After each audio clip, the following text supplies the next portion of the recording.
Bueno, Johnny, yo te decía a vos que el tema del día hoy se está empoderando aquí de todo nuestra amiga Ruth. ¿Y qué nos trae hoy, Ruth?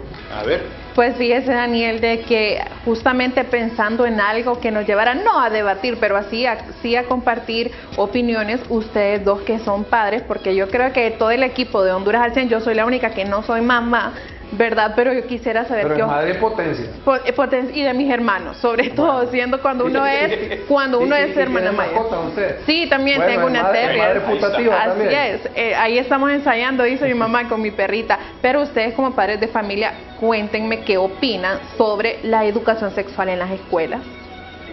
Uf. Mire a Johnny hasta siento que tragó hondo así por no hablarlo. Sí, ¿Realmente sí. creen que es necesario? ¿Están a favor? ¿O al contrario, verdad? Johnny es bien conservador, él dice que no tiene que haber psicólogo en la escuela. Sí, ¿Verdad que vos decís que no, Johnny? ¿O sí? Pues yo considero de que sí, ya a estas alturas del partido, ya hablar de la educación sexual en las escuelas o en los hogares, antes era un tema tabú, ahora pues ya las cosas se han puesto un poquito más flexibles dentro de lo que cabe y a veces pues los padres y los hijos pues han tenido ese recelo de que quién va a pasar primero esa frontera. ¿Sabes a qué se me vino a la mente ahorita que estamos abordando ese tema con Ruth? Me hace recordar aquella parte del tema No Basta de Franco De Vita, que claro, dice cuando Llevarlo comenzabas a hablar de sexo y de repente te pegó vergüenza en la cara y te fuiste, algo así. Entonces yo creo que la situación es similar actualmente. Mira, yo creo que el problema que vivimos, esto es de años, ¿verdad? Y heredado. Y yo no veo así algo cercano a que podamos tener un cambio. Empezando, si nosotros tuviéramos la educación, o sea, en la parte psicológica, mental, y la nutrición desde pequeños, o sea, desde niño que está en kinder en adelante, evitaríamos suicidios, evitaríamos gente con sobrepeso, gente con prediabéticos, diabéticos, hipertensos, con un montón de enfermedades. Y aparte, en la parte sexual, cuidaríamos que las niñas no salgan a los 10, 12 años embarazadas, los jóvenes también puedan cuidarse y saber qué consecuencias tiene tener un acto sexual a una temprana edad. O sea, creo que generaríamos una conciencia y ya sería menos riesgoso y menos las incidencias en el tema de embarazo, en el tema de los abortos, en el tema de suicidios también, porque jóvenes se embarazan y dicen no quiero tener este hijo, se suicidan, ¿verdad? O jóvenes o varones también que lo hacen, yo no quiero tener este hijo y se suicidan también y no saben el por qué, ¿verdad? Y eso se da, Johnny, en todos los estratos. En todos los estratos sociales se da, y tal como tú lo dices, o sea, antes, en los 90s, de repente que si tú hacías una cosa de estas y de repente te dicen no, pues ya Te ganaste la lotería. Sentís que el mundo se te cae encima y de repente, pues a veces esto implica que la responsabilidad, o estabas entre dos caminos, o dejabas los estudios para hacerte responsable de esa vida que estaba ya en camino, o que ya está ya fecundada, o la otra, pues como dicen, yo no huyo, retrocedo y me voy. Claro. Siempre sucede eso, por esa razón. En los últimos años los casos de madres solteras han estado en aumento de manera considerable y por supuesto pues cada romance o cada inicio de relación a veces termina mal. Así es, pero fíjense que justamente cuando pensaba en traerles este tema, no solamente es por la cuestión, yo creo que todos lo vemos desde el punto de vista mayoritario en cuanto a la reproducción sexual, pero ¿qué pasa cuando la educación sexual también nos ayuda a prevenir y a comunicar abusos?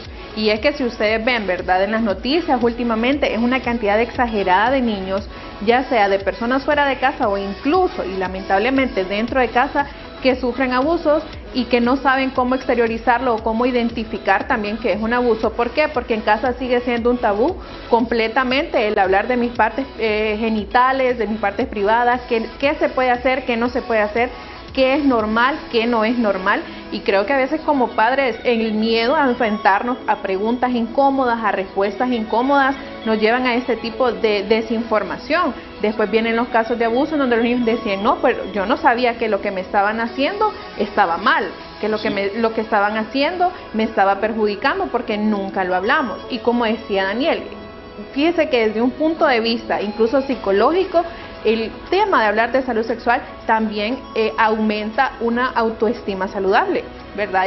En edades reproductivas, en edades adolescentes, que en el caso de las niñas, que quizás sus pechos crecen, o en el caso de los varones, que a veces sienten inseguridad por el acné, que sienten inseguridad porque me cambió la voz, y que no saben por qué, por lo mismo, porque no se nos ha enseñado, o desde casa no tenemos la cultura de hablar que todos este tipo de cambios realmente son normales. Bueno, ustedes como varones me imagino que saben a qué me refiero, ¿verdad? Claro, sí, y cuando vamos a la escuela, la verdad, y siendo honestos, en la escuela nos encontramos niños de toda clase.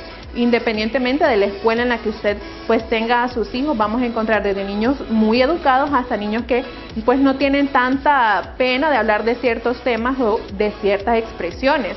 Y usted ahí debe tener a sus hijos bien preparados para todo tipo de casos, como dice. Y nunca falta aquella pregunta que le hace un hijo al padre o a la madre: ¿y cómo nací yo? ¿Y cómo se hacen los bebés? ¿Y cómo se hacen los bebés? ¿Cómo vino la cigüeña? ¿Cómo ha nacido un repollito después de una noche de romance en París? Y ahí sí, como dice usted, como la canción, nos ponemos de colores. ¿Sabe cuál para mí es el fracaso de la sociedad en el mundo en general, verdad? Exceptuando algunos países que sí son líderes en ese tema. El pilar número 1, la relación con Dios, la parte espiritual, la parte mental y la parte física. Esas tres partes no se pueden, una irse de un lado, otra del otro, no se pueden separar.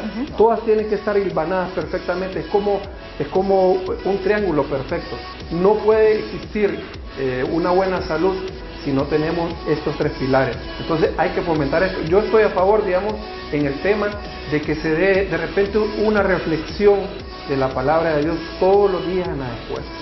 No me digan que somos evangélicos, católicos, que usted es luterano, que usted es mormón, no importa. La palabra de Dios no daña a nadie.